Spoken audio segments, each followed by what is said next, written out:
ભાઈ વસાવાને પણ તમે ટાર્ગેટમાં લ્યો। જાતિના દાખલા આ લોકોએ આપેલા છે, પ્રમાણપત્રો એ લોકોએ આપેલા છે, તો શા માટે અસલ આદિવાસીઓને તમે હેરાનગતિ કરવા માંગો છો?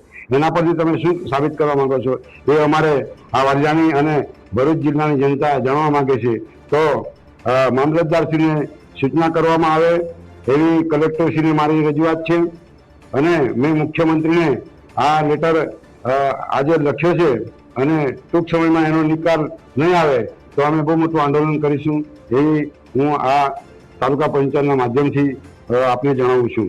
ભાઈ વસાવાને પણ તમે ટાર્ગેટમાં લ્યો। જાતિના દાખલા આ લોકોએ આપેલા છે, પ્રમાણપત્રો એ લોકોએ આપેલા છે, તો શા માટે અસલ આદિવાસીઓને તમે હેરાનગતિ કરવા માંગો છો? એના પરથી તમે શું સાબિત કરવા માંગો છો એ અમારે આ વાલિયાની અને ભરૂચ જિલ્લાની જનતા જાણવા માંગે છે। તો મામલતદારશ્રીને સૂચના કરવામાં આવે એવી કલેક્ટરશ્રીને મારી રજૂઆત છે અને મેં મુખ્યમંત્રીને આ લેટર આજે લખ્યો છે અને ટૂંક સમયમાં એનો નિકાલ નહીં આવે તો અમે બહુ મોટું આંદોલન કરીશું એવી હું આ તાલુકા પંચાયતના માધ્યમથી આપને જણાવું છું।